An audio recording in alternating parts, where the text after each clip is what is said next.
Köszöntöm az Inforádió hallgatóit, Herceg Zsolt vagyok, az aréna vendége Zaher Gábor toxikológus. A műsort felvételről hallják, a beszélgetést csütörtökön délután 1 órakor rögzítettük. Jó napot kívánok, köszönöm szépen, hogy elfogadta a meghívásunkat. Tisztelettel köszöntök mindenkit, nekem a megtiszteltetés, hogy ebben a műsorban itt lehetek. Itt a száraz november. Tartja? Megmondom őszintén, hogy én már megbuktam, de sose szoktam tartani. Ha alkoholt fogyasztok, akkor én minőségi sört szoktam általában inni. Én nem vagyok borívó, nem értek hozzá, megmondom őszintén, a töményet azt meg nem is bírom, úgyhogy a jó minőségű kézműves sör. És igen, itt hogy átgondolom a novembernek az eddig eltelt idejét, akkor szerintem 2 alkalommal már kóstoltam este sört, és megmondom őszintén, hihetetlenül jól esett ez az egy dobozka, amit ugye elfogyasztottam. Én megmondom őszintén, ez a száraz november, ez ha nem lenne, akkor is tulajdonképpen ugyanez lenne, mert valójában ugye itt megpróbálhatja az ember tesztelni magát. Ugye ezt már számtalanszor elmondtam, hogy ez nem az alkoholisták ki a száraz november. Szóval aki alkoholista és abba hagyja, ott baj lesz. Nagyon nagy baj. Akár bele is hallott az alkohol megvonási tünet együttesbe. Az a tulajdonképpen szociális hívó, aki időnként elmegy haverokkal otthon este vacsora után 1 pohár, 2 pohár, hogyha ő mondjuk 20-áig eszébe se jut, hogy még nem ittam egy kortyot se, akkor ott semmi baj nincsen. De már második, harmadikán már ott motoszkál benne a dolog, hogy de jó lenne, meg olyan jó esne, mondjuk megevett egy vacsorát, és akkor egy jó pacal után egy fröccsöt ugye ott este még bedönteni. Az nem feltétlenül jelent egy red flaget, de jelenthet. Hogy ha már sokat gondol rá, akkor ő el tud tulajdonképpen csábulni elfelé a történet mellé, és hogyha ő megállja, és azt mondja, hogy nem iszom, az egy nagyon szép dolog, de olyan túl sok értelme nincsen, mert szoktam volt mondani, hogy rápihen az ember a decemberre. Mert a december az miről szól, ugye, hát már nézzük ugye ottan a csillogó-villogó várost, jönnek ugye a céges évzáró bulik, ahol ugye ingyen van minden, és ugye, hogy a Móricz novellában is benne van, hogy 50-et a töltött káposztából, mert most aztán mindent szabad. Utána jön ugye a karácsony, a nagy népvándorlás, hogy ide megyünk, oda megyünk, vendégség, család, stb. Mit iszol? És akkor ott nem feltétlenül mondjuk egy ilyen üvegvízre gondolnak, hogy valamilyen buborékos üdítőre, hanem valamilyen alkoholra. Utána jön egy pár nap felkészülés, és jöhet a szilveszter. Amikor aztán, ami tulajdonképpen a csövön kifér, mindent belevesz, szilveszterkor mindent lehet, sőt mindent is kell. Aztán jön a január 1-e, amikor az ember nagyon-nagyon gyenge állapotban van, és jönnek a fogadkozások, ami esetenként már január 4-5-én meg is szokott általában dőlni. Említette, hogy szociális ivók. Kik azok a szociális ivók, és hol van a határ a szociális ivó és az alkoholbeteg között? Nekem is volt olyan ismerősöm, aki elgondolkodott azon, hogy ő vajon már alkoholista-e. Nem tudott rá választ adni egyébként. Világos, a rendszeresség az egy nagyon fontos dolog, hogy az a napi rendszeresség meglegyen. Napi? Szóval abszolút, a napi rendszeresség kell. Hiszen ő gyakorlatilag egy idő után már eljut odáig, hogy ő csak alkohollal tud működni. Ez a klasszikus történet, a reggel 5:30 még sötét van, de a resti már kinyit. És akkor ott állnak a versenyzők, kicsit izzadva, kicsit reszketve, ugye készülnek a mai napi munkára, és akkor egy feles, meg egy sör esetleg ott elgurul, és akkor kézre meg és megáll, izzadság leszárad, lehet menni téglát pakolni, sebészszikét fogni a kézbe. Elindulhat valójában a nap. Délbe már érzi az illető, hogy megint egy kicsit rá kell tölteni. Nem fog ő berúgni, szóval szó nincs arról, hogy reggel 7-kor már ugye ott fekszik gyakorlatilag teljesen ilyen autoforder állapotban, és akkor délután, amikor vége a műszaknak, vége a munkának, akkor természetesen ugye elmegyünk a klubba, jelen esetben akár ez egy kocsma, ahol aztán megtörténik a fogyasztás, és utána hazamegyünk, és akkor lehet sommázni, hogy éppen a napi fogyasztás mennyi volt, meg volt az a 4 feles, meg esetleg az a 6 sör, és akkor most tulajdonképpen jól vagyok. Nem lesz elvonási tünetem, nem leszek berúgva, hiszen ugye itt is a gyakorlat teszi a mestert. Ugye ki minél rendszeresebben fogyaszt, annál jobban fogja bírni. Hát ugye az ember visszaemlékszik kamasz korára, ugye amikor nagyfiú, nagylány akart lenni, és elment egy buliba, és akkor ott azt mondták, ott a kevertet eléd lökték. Az én időszakom még a kevertről szólt. A 2 dekást, mi van, nem mered? De hogy nem, bedöntötte az ember a 2 dekás kevertet, 4 óra múlva gyakorlatilag teljesen kiütötte magát, okádott, nagyon-nagyon szarul volt, de hogyha rendszeresen edzésben van, akkor tényleg eljuthat odáig is, és számtalan ilyen betegen volt, aki egy fél liter vodka megivását követően Abszolút, mint hogy mi így kommunikálunk, így tudott beszélni. Beült az autójába, gyönyörű szépen vezetett, nem pedig az volt, hogy úristen, azt se tudom, merre van a sáv, merre, milyen táblák vannak, és így tovább, és így tovább. Szóval itt a gyakorlat az nagyon-nagyon-nagyon sokat számít. És ugye a WHO az hivatalosan azt mondja, hogy mennyiség. Hogy egységnyi alkoholt, hogyha egy hét alatt X mennyiséget megiszik, akkor az már annak számít. De itt jóval inkább azt gondolom, a rendszerességnek lehet, mint alapvető feltétel. És persze most talán sokan fölkapják a fejeket, hogy akkor most este, amikor úgy jól esik, mondjuk megiszom egy pohár vörösbort, akkor én most alkoholista vagyok? Én azt kell, hogy mondjam, hogy alapvetően nem, mert itt azért lehet egy keretrendszerről is beszélni. Mert azt mondom, hogy megiszom mondjuk este egy sört, két sört, attól semmi baj nem fog történni az ég a világon. Még talán akkor se, hogyha ezt rendszeresen fogom fogyasztani, de ha már a harmadiknál tartok, az már jelentett olyan mennyiségű bevitelt, aminél már ugye gátlásoldás van, akkor már szépen úgy ellazulok tőle, és nem azért iszom meg azt az esti, 2 deci vörösbort, mert tényleg olyan jól esik a vacsora után, vagy ott leülünk, beszélget az ember férje, felesége, gyerek is ott van, stb. És akkor úgy elkortyolgatom, hanem akkor már gyakorlatilag ugye a szervezet kielégítésére szolgál. Itt is arra szolgál, a jó érzés meglételére, habár a 2 deci vörösbortól az ember még nem fog ugye ellazulni, és nem fogja azt mondani, hogy hú, hát akkor nem is érdekel, hogy most a főnököm milyen, az izé, meg a munkahely, meg ez, meg az, meg amaz. Szóval itt alapvetően a rendszeresség az egy fontos dolog. És pontosan ezért van az, ha kimarad valami a rendszerességből, nincs pénz, mondjuk, akkor bizony már nagyon-nagyon kellemetlen az alkohol megvonás. Akkor gyanakodjon az ember arra, hogy ő alkoholbeteg, hogyha tényleg csak munka után otthon 1 vagy 2 pohár vörösbort fogyaszt el, de az hiányzik neki, nem tud róla lemondani, és úgy szervezi az estéjét, hogy biztosan legyen otthon bor, de tényleg csak 1 vagy 2 pohárral iszik, de az kell neki. Igen, ezt a példát gyakran el szoktam mondani, hogyha az életének az alapvetően részét képez, hogy hazafelé, mikor jön, akkor betér mondjuk a szupermarketba, és megvesz magának 2 sziszenőst. És akkor este szépen az fölsziszenti, megiszza. Tényleg semmi baja nem lesz. Hát legfeljebb 2-szer többször elmegy pisilni ugye a folyadékterhelés miatt, de igazándiból nem lesz tőle semmi baja. Ott már ő azt gondolom, hogy toporog az ajtóban, amire ki van írva, hogy alkoholbetegek. És persze ettől a 2 sörtől, 2 deci vörösbortól ő elélhet 1000 éves koráig is, szóval kicsi az esélye annak, hogy ő neki májelégtelensége lesz, nyelőcsőviszér fog kialakulni, ami megreped, aztán pillanatokon belül elvérzik ebbe az egész dologba, vagy olyan idegrendszeri károsodásai lesznek, ezt mi alkoholos neuropátiának hívjuk, hogy ilyen furcsa billegően fog járni, nem érzi a lábujjait, és így tovább, és így tovább. De önmagában véve, hogy a mennyiség természetesen nő, az egészségkárosító hatás is nő. Nagyon érdekes, egy jó pár évvel ezelőtt a New England Journal of Medicine-ben, ez a világ egyik vezető orvostudományi folyóirata, szóval ez nem a Blik újság és a Brit tudósok című kategória. Megjelent egy nagyon átfogó tanulmány, ahol 191 országot, ez azt gondolom komoly merítés itt a Földön, 40 évre visszamenőleg mindenféle egészségügyi adatot elemezve, alkoholfogyasztás, halálozás, betegség, stb. Ugye hoztak egy véleményt, hogy mi az a mennyiségű alkohol, amit toleránsan, tartósan lehet fogyasztani nélkül, hogy bármilyen egészségkárosodásod legyen, és 0 mg lett a vége. És persze mondhatnánk ugye az ellenpéldát, jó minőségű vörösbor, ugye amelyikből, hogyha az ember azért 2-3 decit naponta megiszik, érelmes esedésgátló. Abszolút a típusú evidencia, ez ma már bizonyított. Hangsúlyozom, jó minőségű, szóval az, amiért nem kell lehajolni mondjuk a bevásárló központban, hanem legalább szemmagasságba kezdődik, és az ára is ugye mondjuk 4 számjegyű, és mondjuk nem feltétlenül 1-essel kezdődik című történetről van szó. De ez a 0 mg, ez olyan volt, hogy amikor én is ezt elolvastam, ezt a cikket, azt mondtam, hogy hát hoppá.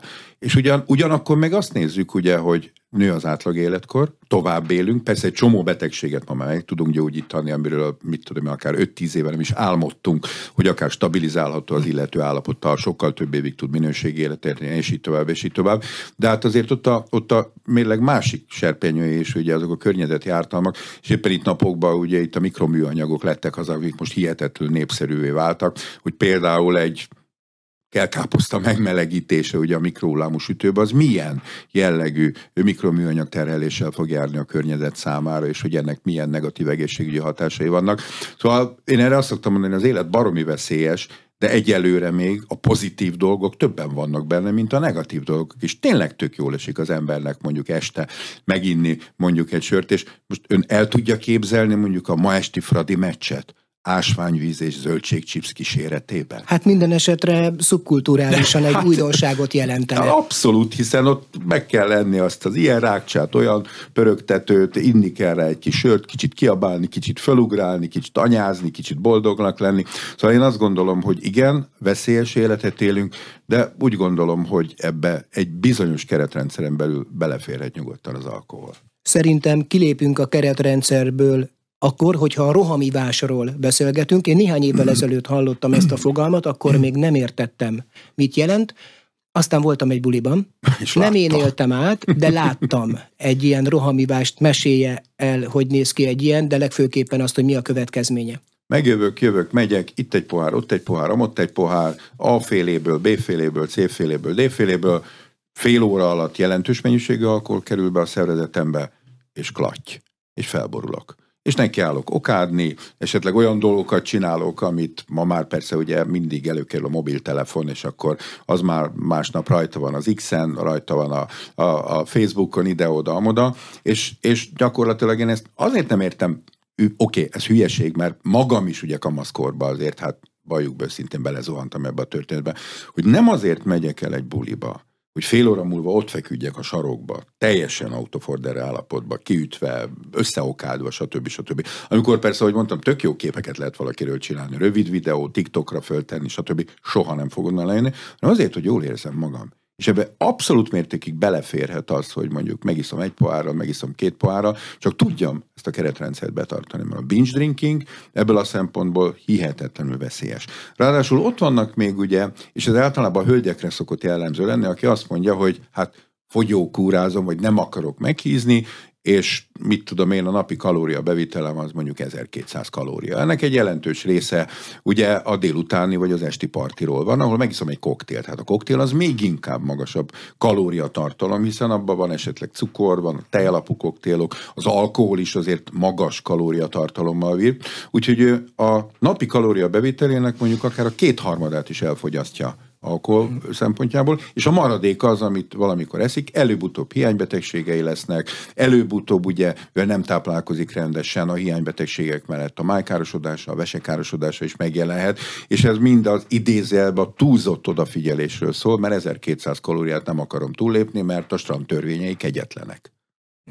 A rohamivásnál egyébként megkérdeztem az illetőt, hogy miért csinálta. Ő azt mondta, igen, fiatal volt akkoriban, hogy utána a buliban ő már nem akart sorba állni, nem akart italt rendelni, nem akart iszogatni, hanem beszélgetni, táncolni és egyebeket csinálni akart, ezért nagyon gyorsan akart lelazulni. Neki fél órája volt arra, hogy úgymond alapozzon. Ismeri ezt a kifejezést? Persze. Alapozzunk. De hát ennek azért vannak... a célon. Enyhén szólva. Hát alapvetően túl lett a célon, és utána nem volt se beszélgetés, se táncolás, se jó érzés, és másnap jött ugye a másnap, ami szerintem sokkal veszélyesebb tud lenni akár egy közlekedésbiztonsági szempontból is, mint hogyha valaki ittasan a volánhoz ül, mert annál nagyobb meglepetés mondjuk nem érheti az embert, mikor mondjuk megy a Kossuth Lajos utcába az autón, és átmegy ott az Asztóriánál a sineken, és a hirtelen rázkódástól mondjuk csendesen odaokádik a saját ölébe, hiszen ilyen példákkal már lehetett találkozni, és igazándiból a másnaposság, amikor fáj a fejem, amikor gyakorlatilag bokából nézek hátra, 1000 ördög kalapál bennem, a gyomrom olyan, mint hogyha 3 kő is benne lenne, szóval az még inkább ugye közlekedésbiztonsági szempontból veszélyesebb lehet, úgyhogy egy nagy berúgást követően alapvetően én úgy gondolom, még egy 24 órát érdemes lenne kihagyni ahhoz, hogy az ember mondjuk autóba jön. Habár a véralkohol szintje mondjuk 0 lesz, jó, a lehelete olyan lesz, mint Grinchnek meg Shreknek az 1:1 arányú keveréke, és ha belenéz a tükörbe, akkor ott is valami rémes dolgot fog látni, de nem fogja tudni uralni azt a gépjárművet, és ugye hivatalosan ez már nem bódult állapotban történő gépjárművezetés, hiszen olyan jogi kategória, hogy másnaposan történő gépjárművezetés, ilyen nem létezik ugye a magyar jogrendben, de szerintem sehol sem. Ami viszont létezik, arról éppen most indult egy érdekes vita, ami ugyanolyan gyorsan elhalt, mint korábban, az éró-toleranciáról. Hogy van-e olyan kis mennyiségű alkohol a vérben, ami még nem befolyásolja a vezetési képességeinket.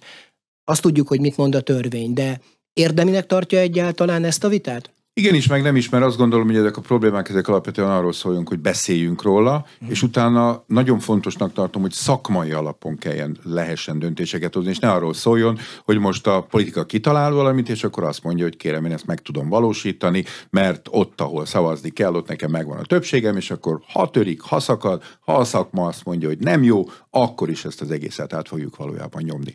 Igen, nagyon sok olyan ország van, sőt, azt kell mondjam, hogy sokkal kevesebb olyan ország van, ahol nulltolerancia van, és ez a 0,2, 0,3, 0,5, sőt, van olyan afrikai ország, ahol 1/1000-es véralkoholszint mellett is még engedik ugye a gépjárművezetést. Ebben én egyetlen egy hibát látok csak, hogy itt valamit számolnunk kéne.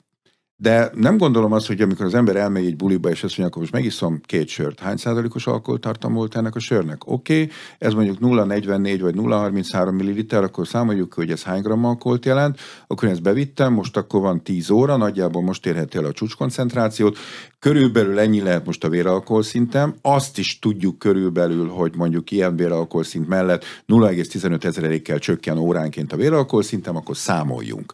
1 óra, 2 óra, 3, oké, most már akkor mondjuk a megengedett határon belül vagyok, akkor gyerekek, szevasztok, megyek haza, beülök az autóba, megállít a rendőr, megfújatja velem a szondát, az egy tájékoztató jellegű, szóval abból nem lehet semmilyen következtetést levonni, és utána azt mondja, hogy na hát akkor megyünk vérvételre. És a vérvételen kijön, hogy a megengedett érték fölött van nem sokkal. Ami a rendőr számára tök mindegy, mert a megengedett érték ennyi, akkor ami csak 1%-kal több, az is ugyanolyan büntetést vonhat maga után. Persze, hogyha mondjuk 1000%-kal több, akkor a büntetőtétel nagyobb, de a büntetés ugyanúgy megvan.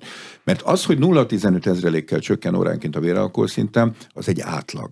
És ha mondjuk itt a szerkesztőségben csinálnánk egy vizsgálatot, hogy mindenki megírna 2 sört, egyszerre ugyanolyan alkoholtartalmút, ugyanannyi idő múlva megtörténne a vérvétel, és utána folyamatosan mondjuk óránként vért vennénk, nagyon-nagyon jelentős alkohollebomlási görbéket kaphatnánk. És attól, hogy valaki 2 méter magas és 120 kiló, vagy a másik csak 1,50 és 45 kiló, ez nem jelenti azt, hogy a nagyobb darab ember gyorsabban fogja lebontani az alkoholt, mert itt lehetnek nagyon-nagyon jelentős egyéni különbségek. És ezt én igazságügyi szakértőként nem tudom figyelembe venni, ott egy átlaggal számolok, de a rendőr ott az utcasarkon engem fog figyelembe venni, és nem azt mondja, ne haragudjon, én kiszámoltam, hát én nem tettek arról, hogy nem 0,15, csak 0,07-et bontottam le. Hát sorry, mert a rendőr nem fogja azt mondani, hogy hát akkor menjen tovább nyugodt lélekkel.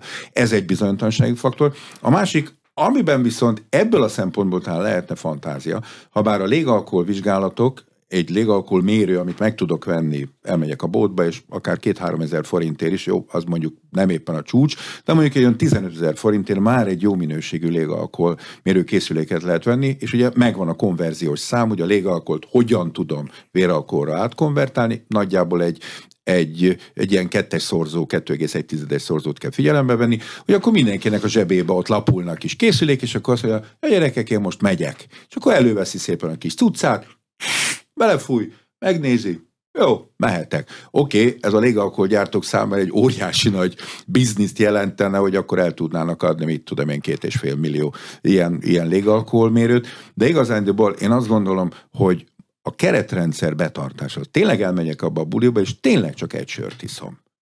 Biztos, hogy meg fogom tudni állni? És akkor mondja, ne hülyeskedjél már, itt van, gyere már, figyelj, most született a gyerek, hát ne viccelj, most nem akarsz velem kocintani, ne legyél már ilyen tapló, és akkor, na jó, egyefen, és akkor már még egyet megítem, akkor ezt annyira jó ez a viszki, figyelj, te 18 éves, írviszki, hát hihetetlenül jó.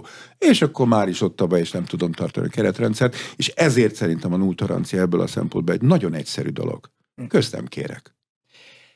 Közt nem kérek, ezt sokan mondják, képzelje, van egy barátom, 50 éves, soha életében egyetlen korty alkoholt sem ivott. Én több mint 20 éve ismerem őt, sok helyen voltam vele, és tényleg nem iszik soha, egyetlen korty alkoholt sem. Ha nem is a részemről, de sok társaságban ilyenkor bizony ki van téve vegzálásnak, megmosolyogják, győzködik, kicsit olyan kedvesen kigúnyolják, nem ezzel kellene fölhagyni végre? Hogyha valaki például abstinens, akkor ne próbáljuk őt kompromittálni? Ezzel nem fogunk tudni, azt hiszem, ez saját emberi gyarlóságunkban benne van, hogy az ilyen ember felé megpróbáljuk őt valahogy kibillenteni ebből az egyensúlyi helyzetéből, de szerintem sokan vannak, akik ezt kibírják, és erre tényleg a legjobb példa Attila volt feleségemnek az unokatestvére, aki egy nagyon kemény alkoholista volt, ivott, de olyan szinten, ő kocsmáros volt, hogy képzelj el, hogy este még bement hozzá egy szesztestvér, és kérdezte, hogy te, van konyakod? Ugye, nincs. Pedig még volt neki egy fél liter a frigiderbe, amit azért nem adott neki oda, mert akkor neki nem marad éjszakára. És ő ivott, és olyan, ez most már 23 évvel ezelőtt volt, azt mondtam neki, hogy figyelj Attila, meg fogsz dögleni, ha ezt így csinálod tovább. És egy tiszta pillanatban fölhívott telefonon, bejött a kórházba, eltöltött ott bent 11 néhány napot, és most már több mint 23 éve, és azóta írd és mond, tényleg egy kortyot nem volt. És lejár esetleg a kocsmába, mert miért ne járna el a haverokhoz, és a többiek isszák, amit isznak, ő meg issza a málnaszörpöt, a jaffát, stb. Az elején persze cikizték, hogy mi van már, hogy mi baj lesz, és most abszolút elfogadták, hogy ez a dolog ilyen, és biztos vagyok benne, ha ő akkor nem lép, akkor ő már biztos, hogy nincsen már közöttünk. Már réges-régen eltemettük volna. Szóval én azt gondolom, hogy ezt a nulltoleranciát meg lehet állni. Nem egy egyszerű dolog, de egy idő után idézőjelben a környezet belefásul abba, hogy jó, persze itt az Attila gyerekek, ő nem fog inni. Ne is, hagyjátok is békébe, és megszokják, hogy Attila ott issza az izét, teát iszik, bármit, amire nincsen alkohol, de nem fog alkoholizálni. És azt gondolom, ugye az emberi mi voltunkból adódik, hogy azért az ilyenekre azt mondják, hogy nem mered így, úgy, amúgy, és egy idő után ugye ezt meg fogják szokni, és nem fogják őt cseszegetni. Van egy másik barátom, aki a fiát, amikor az nagykorú lett, megtanította a saját szavaival élve jól inni. Mit igyon, mennyit igyon, mivel ne keverjen, mit tegyen előtte, mennyit tegyen előtte. Ez jó irány? Csináljunk ilyet? Én azt gondolom, ezek fontos dolgok lehetnek, hogy ezt elmagyarázok. Kell erre várni a 18. születésnapjáig? Hát ő azt állította, hogy addig várt, lehet, hogy 17 vagy 16 volt a fiú, én ezt nem tudom. Ő azt szerette volna, hogy ne a haverok tanítsák meg. Ez oké, de én is, ha belegondolok ugye a saját ifjúságomba, ha mondjuk annak idején apám a 18. születésnapomon elővett volna 2 pohár bort, kitöltés, hogy fiam, most már 18, most már ihatsz alkot, akkor lehet, hogy húztam volna a fejemet, mert azért engem olyan 15 és fél éves koromban Berespányi gimnázium buliból 2 osztálytársam vitt haza hihetetlen módon berúgva, lehányt ruhával, és tök érdekes volt, hogy ugye szegény anyám egész éjjel hol a labort, hol a vizes ruhát cserélgette rajtam, és másnap én 2 mondatot kaptam tőle összesen. És nem az volt ez a 2 mondat, hogy akkor most 1 hónapig ez nincs, amaz, emez, azt mondta, ugye fiam, tudod, hogy ez nem volt helyes, de szerintem ismerni fogod a kereteidet. És ennyi. És ez nem azt jelenti, hogy nem volt utána az életemben keretsértés. De ez a mondat, ez bennem maradt.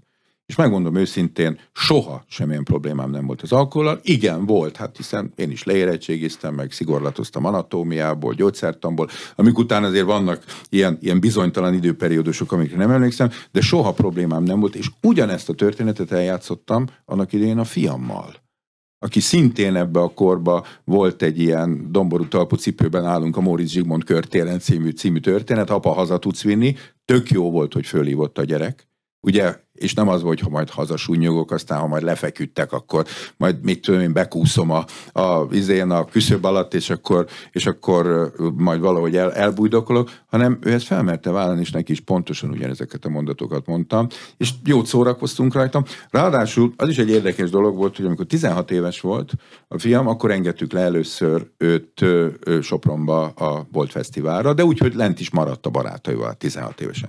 És engem mind szoktak hívni fesztiválokra, beszélgetni, előadni a fiatalokkal, és lementem, ugye hamarabb leértem, tök jó idő volt, ugye még volt bőven idő, ott voltak a fiúk is, mit csináljunk? Hát beültünk a borfaluba. Én ugye alkoholmentes sört ittam, mert én utána jöttem vissza, a fiúk meg bort ittak fröccsöt. És ez valaki lefényképezte, hogy a Zahер itatja a gyerekét. És ott ültünk 2 órán keresztül, tök jót dumáltunk, nem tudom már, hogy miről, de szerintem ebben semmi negatív dolog nem volt. És mondjuk megint ugye a mai meccsre egy kicsit elképzelhetőnek tartja ön azt, hogy apuka azt mondja a gyereknek, hogy fiam, gyere, menjünk le a kocsmába, este ott nézzük meg a meccset. És isznak 2 sört. És beszélgetnek, és bannyi, gól, cikiznek, beszólnak egymásnak, jól érzik magukat, dumálnak, együtt vannak alapvetően, és most attól, hogy ez a gyerek megitta azt a 2 sört, össze fog dőlni a világ? Nem. És ugye nem azért kell levinni a gyereket, hogy apát utána hazavigye, ugye talicskába, mert berugott, mint egy disznó, de azt gondolom, hogy igen, ez tök jó, hogyha megtanítjuk arra, hogy figyelj oda, hogyha iszol, mert kivédeni úgyse fogjuk tudni. Hát nem leszünk ott a buliba, hogy most apám ott áll, és akkor mondja, fiam, ne idd meg a harmadikat, tehát kivel jöttél buliba? Hát apámmal. Ó, basszus, de gáz című történet. De ezekre fölkészítjük a gyereket. Márpedig idézőjelben lehet tudományos alapon is kulturáltan inni, hogy tényleg nem üres gyomorra, nem binge drinking, nem keverem őket, akkor ezt nyugodtan el lehet mondani. Csak merjük ma ezt elmondani? Tudunk ilyen dolgokról őszintén beszélgetni a gyerekkel? Például azt mondjuk, na gyere, ülj le, fiam, beszéljünk az alkoholról, a piálásról. Csak a gyerek, hogy jaj, fater, nem, nagyon ciki. Meg kell teremteni az apropóját, hogy ez a téma tulajdonképpen előjöjjön. És hogyha megteremtjük, és van közös nevezőnk, akkor működhet a történet. Energiaitalok. Annyira veszélyes az energiaital a gyerekekre, hogy meg kellene akadályozni a jó öreg tiltással, hogy hozzájussanak? Képzeljünk el egy tepsit, és ebben a tepsibe még fölvágatlanul ott van a sütemény. Ezt szépen fölvágjuk. És azt mondjuk a gyereknek, tök egyforma mindegyik kis sütikocka, hogy azt a 3 nem eheted meg, de a többit megeheted. Miért? Van egy tepsi, amiben az van beleírva, hogy koffein. És ebből a koffein című tepsiből kivesszük az energiaital című néhány kockát, de benne hagyjuk azokat az üdítőitalokat, a teát, a kávét, a csokoládét, a kakaó című történetet. Szóval megint egy picit rosszul ültünk föl erre a lóra. Tagadhatatlan az, hogy egy 14 év alatti gyerek számára a koffein bevitel, és hangsúlyozom most az, hogy ez most egy energiaital formájában történik, egy üdítőital formájában történik, egy tea formájában történik, és még sorolhatnám ugye a koffein tartalmú dolgokat, vagy netán egy koffein tabletta formájában történik, hiszen a patikába bevegyek, recept nélkül megveszek koffein tablettát, amelyik egy tabletta 100 mg koffein tartalmaz. És ugye az nem arról szól, hogy iszogatnom kell, semmi fogom, beveszem a számba, lenyelem, és ennyi, és ez nagyjából olyan, mintha egy jó, erős kávét lenyeltem volna, de semmi jel nem fog erre utalni, mert nem fogok a kezembe tartani energiaitalos dobozt, kólás üveget, kávéscsészét, és így tovább, és így tovább. Szóval erről az oldaláról ezt megközelítve, ez alapvetően nem jó. Én úgy gondolom, megint a felvilágosítás és nem a tiltás lehet az, ami ebből a szempontból fontos. Mert igenis nem jó, ha az a 14 év alatti gyerek fogyaszt koffeintartalmú szert, például akár energiaitalt, de akár gondolhatnék a cukros, habár most már vannak cukormentes üdítőitalok is, de alapvetően itt a cukor az ebből a szempontból nagyobb ellenség, hiszen egyre több elhízott fiatal van, táplálkozási szokások hogyan változnak, és így tovább, és így tovább. Azt is viszont el kell mondanunk, hogy a 14 és 18 éves kor között az a napi 1 doboz energiaital, annak különösebb negatív hatása. Már koffein, meg egyéb más anyagok, amik benne vannak, szempontjából igazándiból nincsen. 18 év felett pedig már nem korlátozhatunk, ott megint csak a józan belátásra bírhatjuk. És ugye ez azért volt érdekes ez az egész koffeinos történet, mert mi hozta föl ezt az egészet? Egy extrém, nagyon szélsőséges példa, az a talán miskolci fiatalember, aki 21 néhány doboz energiát megivott. Ez nem normális. Abba jó eséllyel bármelyikünk belehalhatna. Na de hát azt gondolom, se önnek, se nekem nem jutna eszembe azt, hogy mondjuk viszonylag rövid idő alatt megigyak ilyen mennyiségű energiát. És nem azért, mert tudom, hogy milyen a koffeinnek hatása, hanem ez egy abszolút extrém szituáció. Most egy extrém szituációból nem lehet általános következtetéseket levonni. Ugyanakkor, és ezt a példát is sokszor el szoktam mondani, hogy 2 fiatal megy az utcán, kezébe energiaitalos dobozzal sétálgatnak, beszélgetnek, és meglátja őket néni, bácsi, és azt mondja, hát energiaital borzasztó. És ezek ott ülnek a kávézó terasszán, és isznak egy lattét, ami ugyanolyan mennyiségű koffein tartalmat, akkor mit mondunk, de édesek, és nem a telefonjukat nyomkodják, hanem tényleg dumálnak, de édesek, de aranyosak, milyen jópofák, milyen helyesek, milyen aranyosak. Koffeinbevitel szempontjából egyenlőségjelet kell tenni a 2 dolog közé. Szóval ez a tiltani akarunk, és akkor küldjük be a nemzeti dohányboltokba ugye a lefüggönyzött mattüveg mögé, hogy így ne lehessen, úgy ne lehessen. A tiltás az amúgy sem működik. Hát én visszaemlékszem a saját fiatalkoromra, energiaital messze-messze nem volt még, hogy én pontosan tudtam, hogy ott a belvárosból én fölnőttem. Melyik az a közért, ahol meg tudtuk venni, mielőtt a buliba mentünk, azt a borocskát, vagy azt a barna címkés barackpálinkát, vagy esetleg melyik volt az a söröző, ahol kiszolgáltak bennünket, és melyik volt, ahova meg nem mentünk be, mert pontosan tudtuk, hogy ott elkérik a személyigazolványunkat. És ezt mind valójában ki lehet cselezni. Miért nem inkább a felvilágosítással foglalkozunk? Elmagyarázzuk, elmondjuk, és itt is én ezen a keretrendszeren nagyon sokat szoktam lovagolni, hogy igenis be kell tartani ezt a keretrendszert, mert abból nem lesz baj. Mert ha tényleg megiszik az a gyerek, mondjuk 4-5 energiaitalt, akkor jön a szapora szívműködés, a hányinger, a rossz közérzet, a magas vérnyomás, akár halmozott epilepsziás rohamok is megjelenhetnek, de ez egy extrém dolog. De ha betartja azt a keretrendszert, igazából semmi baja nem lesz ettől. Minden esetre az energiaitalra, úgy, ahogy a cigarettára, az alkoholra, különböző kábítószerekre rá lehet szokni? Nem az energiaitalra szoknak rá az emberek, hanem a benne lévő alkotóelemre, például a koffeinre. A koffein az függőséget okoz. Hát magam is ismerek egész közel itt a feleségemet, aki azért naponta 7 kávét megiszik. És neki a reggele úgy kezdődik, hogy 2 kávé, és akkor utána már térben, időben tök jól érzi magát, de előtte még nem. És ha nem issza meg valamiért, de persze ez nem fordulhat elő egy rendes függőnél, hogy elfogyott a kávé, nincs, stb. Akkor bizony jön a fejfájás, kicsit ingerült, szóval nem durva megvonási tünetek lesznek, de szemmel láthatólag hiányzik neki. És egy másik érdekes dolog itt a koffeinnel kapcsolatban, hogy ez a reggeli kávéivás. Lefőzi az ember a kávét, ugye ilyen zombi formátumban, ilyen Walking Dead-szerűen odasétál a kávéfőző, kotyog, tök mindegy, hogy milyen, bedönti a kávét, az így beletocsant a gyomrába, és gyakorlatilag fél perc múlva jól vagyok.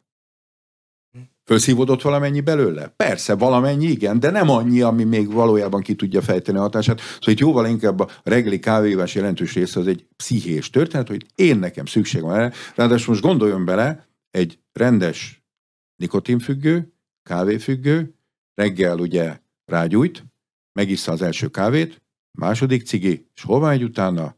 WC-re. És egy gyönyörű szép függőségi lánc alakul ki, és ebből valami nincs otthon, mondjuk legritkábban persze a fajan szokott reggelre eltűnni, akkor az illetőnek elvonási tünetei lesznek, nem fogja magát jól érezni, ingerült lesz, és így tovább, és így tovább. Szóval itt a koffein az, ami igazándiból függőséget okoz. Az, hogy most van még benne B-vitamin komplextől kezdve víz, most van benne cukor, vagy édesítőszer, ezek is persze szerepet jelenthetnek, de a függőséget a koffein okozza. Szóval én amikor abból a tál tepsiből 3 kocka sütére azt mondom, hogy ezt nem eheted meg, a többit megeheted, akkor nem álságos vagyok. Mert az pontosan ugyanolyan. Jó, ez ilyen ízű, az olyan ízű, az amolyan ízű, de igazándiból a hatóanyag a lényeg ezekben az egész dolgokban. És ezt nem tudjuk valahogy jól megközelíteni, és kipécézünk valamit, akkor azt kitűzzük a fali újságra, és akkor ott állunk előtte, és akkor kántáljuk a nem kifejezetten jó mondatokat.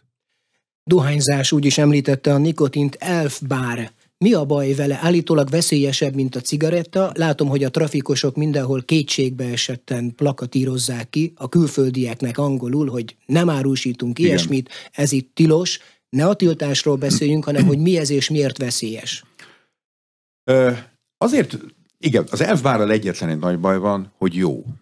És ettől a pillanattól kezdve ami jó, azt az ember ugye szívesen használja. Itt ugye egy olyan nagyon egyszerű szerkezetről van szó, ami egy zseniális dolog, ez olyan, mint egy elemlámpa, csak éppen nem fényjön ki belőle, hanem egy ilyen gőzszerű valami, ami legalább 7000 féle ízesítésben létezik ma már kint a piacon. És ugye ezt azért hívjuk elfbárnak, mert ez volt az első, amiből ugye mennyiséget foglaltak le, mert ma már több mint 400 fajta van, és hogyha megnézzük ugye az online világot, hát rengetegféle ilyen, olyan, amolyan, 400 puff, 600 puff, sőt, most mikor voltunk nyaralni külföldön, akkor láttam 10 000 puffos, tölthető, gyakorlatilag hát mint egy kis kézigránát, olyan kinézetű ilyen eszközt.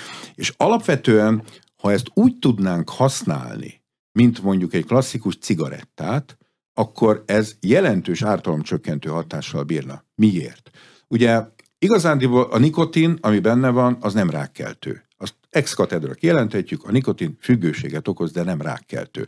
Van még benne propilenglikol, aminek a lebomlással során tejsav keletkezik, ez légúti irritációt okoz, köhögést, de igazándiból nem ettől lesz valaki rákos, hanem az egyéb más benne lévő olyan rákkeltő anyagok miatt, amelyek megvannak a cigarettában, megvannak ugye azokban a kis tölthető kis ájkoszokban is természetesen, és ha megnézzük a károsanyag kibocsátást, a legtöbb az a cigarettában van, utána ennek körülbelül olyan 30%-a, ami benne van az IQOS-ban, és annak körülbelül a fele vagy a negyede, ami ezekben az elektronikus eszközökben van. Magyarán szóval, hogy használ valaki egy cigarettát? Hát gondolom itt is a szerkesztőségben van olyan kollégájuk, aki dohányzik, aki dacára annak, hogy kint -10 fok van, és viszintesen fúj a szél, akkor is kimegy, és szépen egyik kezébe a kávéval, ugye ott ilyen tojógalambként toporog a szélbe, és elszívja a kis cigarettát, utána följön és folytatja a munkáját. Mennyi? 10 sluk. Ha ugyanezt IQOS-ban nézem, az is nagyjából egy töltet körülbelül 10 sluknyi, de sokkal kevesebb már a károsanyagbevitel, és ugyanez ezeknél az elektronikus eszközöknél meg még kevesebb lenne. De egyetlen egy baj van ezzel, pont az, hogy jó, hogy az ember mondjuk leül este mondjuk meccset nézni, és akkor kezébe vesz egy ilyen 600 puffosat, és akkor ott a 90 perc plusz ugye a félidő alatt úgy elpöfögtet. És gyakorlatilag, ha úgy használná, hogy most elszívok belőle 10 slukkot, zsebre dugom, nincs hamu, nem égetem ki a ruhámat, nem lesz zsebpiszokba dohánytörmelék, ráadásul, hogyha ezeket az elektronikai eszközöket, ugye ezek elektronikai hulladéknak számítanak, klasszul vissza lehetne vinni, gyűjtőbe összegyűjtenék, és nem az lenne, mint amit látunk a cigarettával, hogy valaki elegánsan vezeti az autóját, és paff, egy mozdulattal kihajítja, akkor ez még környezetszennyezés szempontjából is jól lenne. De ez a baj, hogy nem tudjuk ezt így használni. Mert nekiállunk, és akár egy ilyen 600 puffos kis rudacskát, manórudacskát mondjuk egy nap alatt elszívunk, meg nagyjából annyit jelent, mint a 5-6 doboz cigarettát elszívtunk volna. Úgyhogy ennek lehetne ártalomcsökkentő szerepe, csak pont mert jó, mert kellemes, jó ízű, büdös lesz tőle az ember? Nem. Hát a cigarettát valaki rágyújt, hát érezni lehet utána a szájszagán, hogy az ember beszélget vele, ettől nem lesz az illetőnek szájszaga.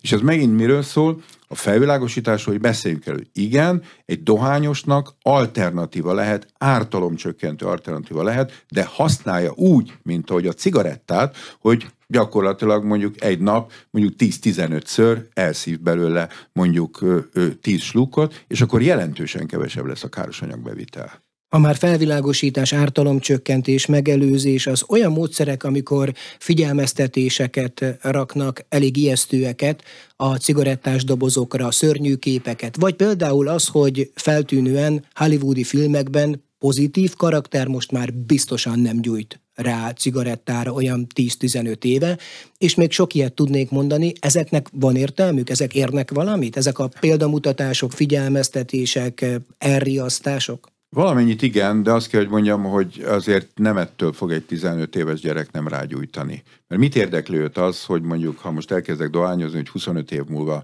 mennyivel fog megnőni, és akkor itt mondhatnék jó néhány betegséget ezeknek a kialakulása. Ez 15 éves korban nem jellemző. És nagyon érdekes volt ebből a szempontból Svédország. Svédország lesz az első olyan ország a világon, amelyik füstmentessé válik. Ugye ez nem 0%-ot jelent, hanem 5%-ot. Ugye ez a klasszikus füstölős, a klasszikus cigaretta, most már ott is ugye ártalomcsökkentő módszerekre álltak át. Jelenleg olyan 5,3-5,2%-on áll, hogy jó eséllyel néhány hónapon belül becsúszhatnak az 5% alá. Svédországban volt egy mondat, ami a fiatalok klasszikus cigarettázási szokásait jelentősen visszavetette, ha dohányzol, büdös leszel című mondat. Ami szerintem tök jó. Mert ki akar büdös lenni? Hát emlékszem, az ember elment középiskolás korba egy buliba, persze, hát rágyújtott, hát oké, de ettől még nem kell, hogy rászokjon.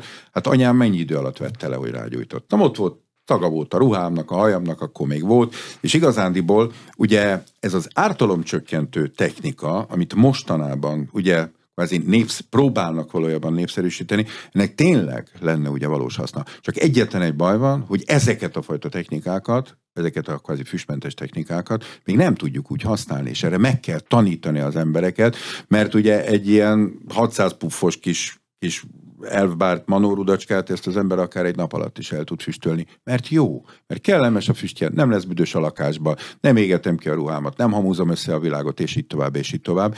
Most ettől a pillanattól kezdve ez megint miről szól? A tiltás nem igazán jól működik. És az ember elhagyja az országot, és nem kell messzire menni, hát Komáromba átmegy az ember a hídon, gyakorlatilag, ahogy átment az öreg hídon, balkézre található rögtön Szlovákia egyik legnagyobb ilyen e-cigarettaboltja, vagy ugyanez Párkányba, az ember átmegy ugye Romániába, az első molkútnál már ilyet tud valójában vásárolni, és akkor még a többi országról valójában nem beszéltem.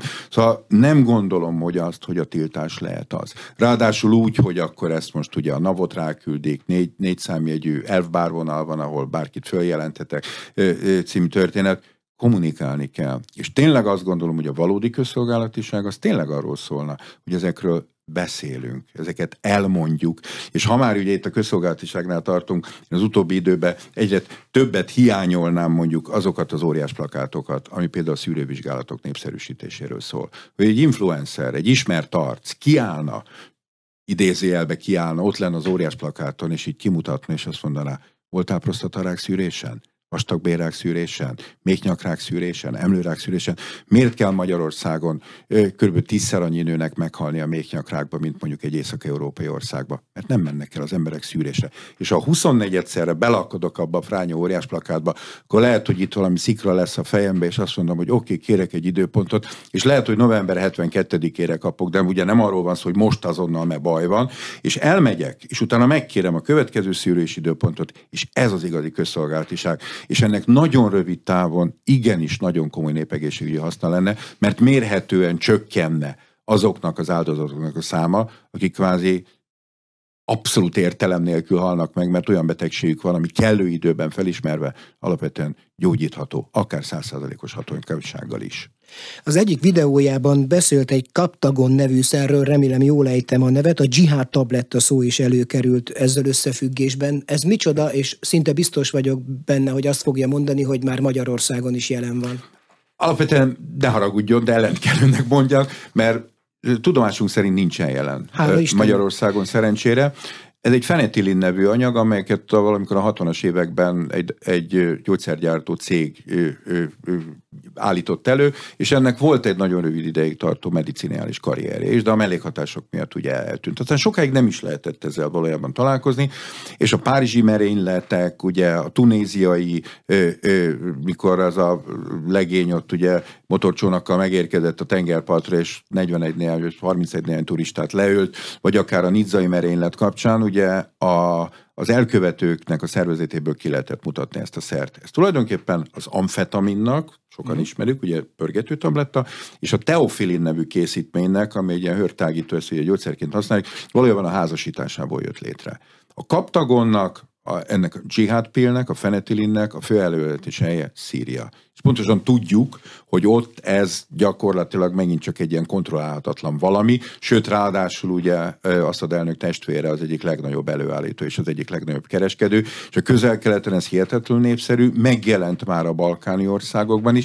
Európa egyéb részein ugye nem kifejezetten népszerű szerről van szó, és amiket lehet erről olvasni ugye az interneten, a beszámolókat, és itt leginkább ugye azokról a terroristákról, hogy erős vagyok, bátor vagyok, legyőzhetetlen vagyok, semmi nem tud nekem ellenállni, és azok a túlélők, akik ezeket a merényleteket ugye túlélték, azok elmondták, hogy ezek az emberek, ezek mosolygó arccal géppisztolyozták le az illetőket, és ha belegondolunk abba, ugye, és most félre ne értse valaki, ez most abszolút nem egy ilyen negatív vallási kijelentés, de van egy olyan fajta fanatizmus, amellé teszünk még egy szert, és ezt a kettőt kvázi összevegyítjük, akkor gyakorlatilag ez egy abszolút ilyen megállíthatatlan történet tud valójában lenni, és ez lehet ennek alapvetően a veszélye, hiszen például ebből az előbb említett merényletekből az egyik terroristának semmiféle olyan kapcsolata nem volt, hogy egy medreszbe járt volna, lettek volna egyéb más ilyen kapcsolatai hasonló típusú emberekről, egy abszolút egyéni ember volt, aki idézelbe bekattanva hozzájutott, ellopott egy kamiont, és ugye azzal behajtott ugye Nizzába az ünneplő tömegközés, 84 ember halálát okozta ebbe a dologba, és ez egy fenyegetés. Ráadásul ugye most, hogy zajlik ugye az izraeli-palesztin konfliktus, nagyon sok politikai elemző nálamnál sokkal jobban hozzáértők, én ez abszolút nem értek, mondták, hogy ez igen, Európa szempontjából, most nem közvetlenül az, hogy most eltéved egy rakéta és idejön, mert ennek nincs valószínűsége, de hogy áttevődhet a terrorista fenyegetés ugye Európára. És itt viszont már ennek a fránya tablettának megint lehet valójában komoly szerepe, és ez dacára annak, hogy távol van tőlünk ez a konfliktus, és igazániból úgy azért a mindennapi életünkben ezt úgy annyira nem érezzük, de azért jelenthet egyfajta potenciális fenyegetést. Gyakran halljuk a designer drog kifejezést, szerintem használjuk is, miközben nem pontosan tudjuk, hogy ez mit jelent. Nekem itt egy fogalmi problémám van, amikor azt hallom, hogy designer drog, akkor az jut eszembe, hogy a drogok világában is van divat, mert hogy valami szer azért lesz menő, mert amellett, hogy hozzáférhető, divatos. Itt is vannak divat hullámok? Természetesen igen, hiszen ez akár Magyarországot is nézve jól követhető, hogy például mondjuk egy 20 évvel ezelőtti heroin jelenlét, az ma gyakorlatilag ez a szer tökéletesen eltűnt a piacról, nem is nagyon vannak ugye heroin használók, hiszen a divat ugyanakkor ez mondjuk Nyugat-Európába, Amerikába, ez teljesen másképpen zajlik, szóval itt ország és ország között is akár jelentős különbség lehet. De ugye az érdekes dolog, hogy dobálózzunk ezzel a szó, designer drog, úgy, mi is ez a designer drog? Ez nem arról van szó, hogy ez egy kosár, és akkor ebbe a kosárba azt mondom, hogy az a designer drog, és akkor valami kémiai szerkezetet felrajzolok. Nem. A designer drog az elmúlt 18-20 évben megjelent új szereknek a gyűjtő fogalmát jelenti. Hiszen annó, például amikor én kezdtem a pályafutásomat, akkor nagyjából tudtuk, hogy milyen szerek vannak jelen a piacon, volt a marihuána, voltak a heroinisták, voltak stimulánszeresek, ugye amfetamin, metamfetamin, extazi, volt néhány, aki ilyen halucinogén szereket használt, LSD-t, triptamin származékokat, volt egy-két kísérletező elme, aki növényi hatóanyagokat, akár az útszélén található, nem mondom meg milyen növény, mert most akkor vadászni fognak rá az emberek, ami tartalmaz mondjuk atropint, ugye azzal foglalkoztak, volt néhány kokainista, jó néhány kokainista, de igazándiból olyan nagyon újdonságokkal nem találkoztunk. És akkor jött a robbanás, a nagy robbanás, gyakorlatilag 2013-14, hiszen 14-15-ben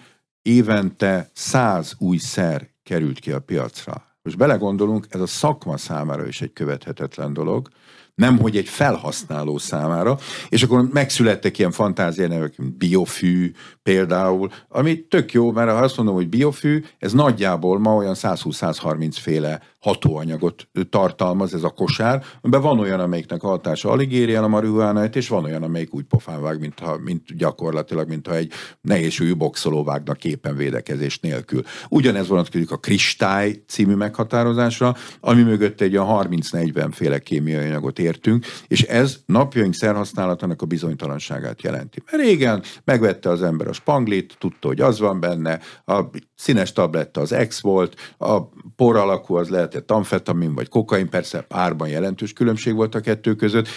A heroin is persze volt olyan, amelyik túl nagy tisztaságú volt, de olyan nagyon nagy szórás nem volt. Ma a kiszámíthatatlanságról szól ez a dolog, hiszen volt olyan lefoglalás például, ahol a 1001 néhány tablettából számtalan olyan tabletta volt, amelyik nem tartalmazott hatóanyagot. Volt benne C-vitamin, keményítő, szőlőcukor, most nyugodtan árulhatok. Legfeljebb utána, akitől megvettem, vagy akinek eladtam, oda jön és pofán vág, hogy 2000 forintért miért adtál el nekem C-vitamin tablettát. Szóval, de volt olyan, amiben egy hatóanyag volt, volt amiben 2, és volt amiben 3. És gondoljon bele, ezek ugyanúgy néznek ki, ezek a tabletták.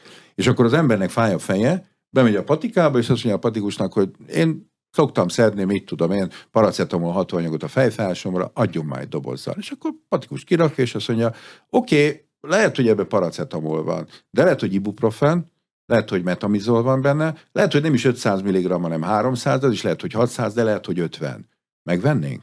Nyilván nem. Hát persze, hogy nem. Ott hagynám a patikust a francba, abban a szent pillanatban. Na most erről szól ma napjaink szerhasználat, hogy nem tudom, hogy mi van benne. És pontosan emiatt nem lehet biztonságosan ma szert használni, mert az eladó sem tudja, mert ugye Magyarországon klasszikus kábítószer labor, ahol mondjuk vegyészek előállítanák, az ugye nem létezik. Ezek jönnek Kínából, néha mondjuk a metamfetamin az mondjuk jelentős rész mondjuk Csehországból jön, de innen-onnan, amonnan. Nálunk esetleg az történik, hogy ott van a por, és akkor csinálok vele tablettát. Na most hát az nem egy kvázi labormunka, ahhoz kell egy tablettázó készülék, idézőjelben egy betonkeverő, szerű dolog, és akkor azon meg tudom csinálni a tablettát, de klasszikus előállítás nincs. Magyarán szóval nem tudom, hogy mi van benne. Mert én, mint eladó, amikor önnek el akarom adni ezt a tablettát, nem fogom előtte bevinni mondjuk egy laborba, és azt mondom, nézzétek már meg, hogy ennek az 1 grammja, az hány milligram, vagy nanogram, vagy mikrogramnyi hatóanyagot tartalmaz, legyetek szívesek. Na, abban a pillanatban kattan a bilincs ugye a csuklóban, és elvisz valójában a rendőr. És ezt úgy hívják, hogy orosz rulett, már a napjaink szerhasználatát.